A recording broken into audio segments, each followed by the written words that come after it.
Okay, Year 10s, this is it, the last remote learning lesson and the last video. It's also the end of Chapter 9.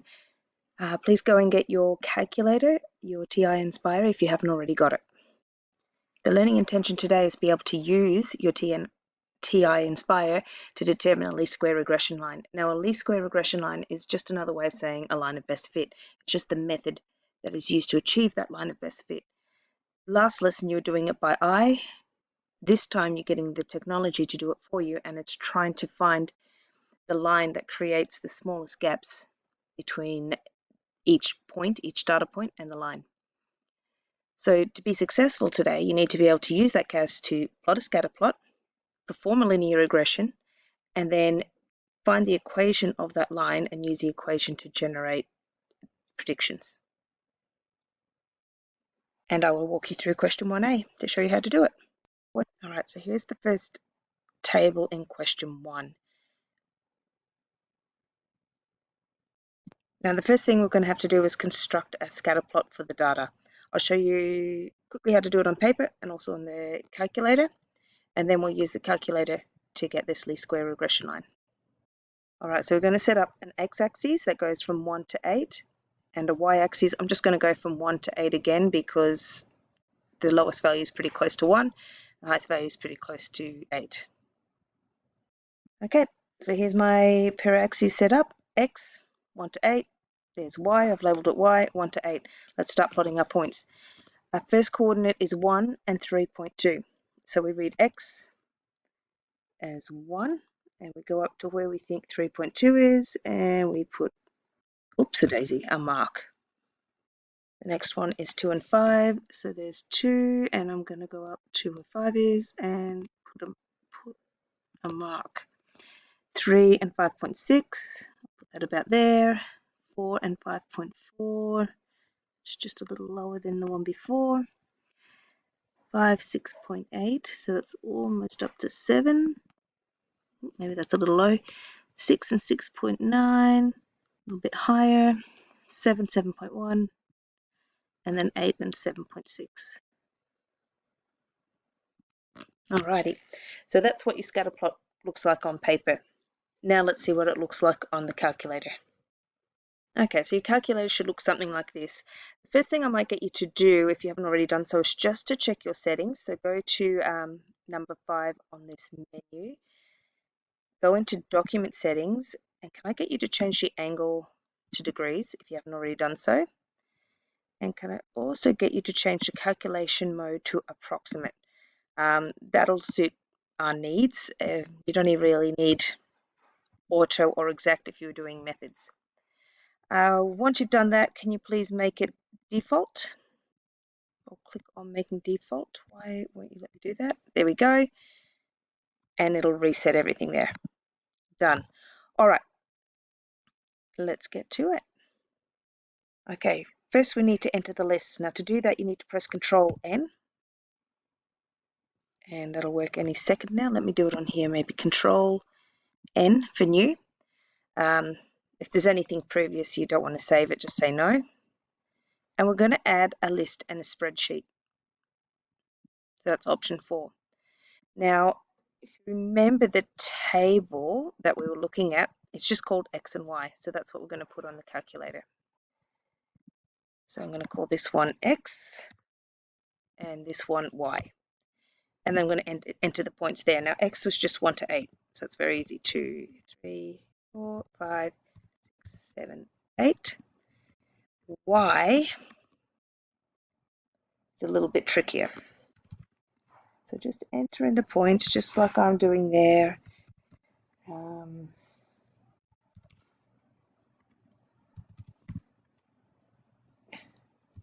9, 7.1, and finally 7.8. Yeah, no, 7.6. All right. So that's the points all entered, and you just make sure that you don't have any overhanging data, that you've actually got pairs of data, otherwise it won't work. Okay, now it's time to turn this into a scatter plot. So we're going to press Control I, and we're going to add data and statistics. and we end up with something like this. Now it just looks like the numbers are all random everywhere, and they pretty much are. What we want to do is we need to add variable. Now you can bring the hand down and click on it. Another option is to press tab, and it very quickly jumps to it, so you can navigate between points on the graph just by pressing the tab key. So this one's x, because that's where the x variable goes, and I'm going to tab across there and make that y. And you'll see, thank goodness, even though the scale is different on the side, we get a graph that has a very similar shape to the one we have drawn by hand. Now, if you're not happy with how the side looks, you can hover over the axes until you get that little symbol, and you can change the size of things by doing that. So you can see how it's scaling the numbers up and down if you're ever unhappy with what it shows. Let's get to the magic of why we're here. To get that linear regression. Now you imagine it's probably going to run like this. You can see there's a trend in the lines, but let's see what it actually is. So we go to menu. We're going to go to number 4, which is analyze, because we're analyzing the data. There's regression. Remember, we're doing a linear regression. There's 2 linear regressions up the top, and we want to do mx plus b. So we're going to click that, and all the magic's going to happen. So there's the line, and there's the equation that it represents. Now the line has an awful lot of, the equation has an awful lot of decimals, so we might want to round it off to 2 decimal places. So it'll actually be y equals 0.55x plus 3.45. And there's the equation for the least square regression line written there again. Now the next part of the question wants you to sketch the graph of the regression line onto your scatter plot. So you're going to have to add that line onto your scatter plot. Take care with this. A lot of students, this is the bit that they mess it up at. Okay, so when you look at your calculator, you'll notice that it crosses the y-axis at a certain point, and it's 3 point something according to this. What you need to do is you need to be careful, and you can see that it's actually 3.45 because this equation is in the form of y equals mx plus c. So that means that's our y-intercept, and that's where our line is going to cross the x-axis. Make that the y-axis. So I'm going to go back to my scatter plot, and I think I'll just zoom right in just to help me avoid making a mistake.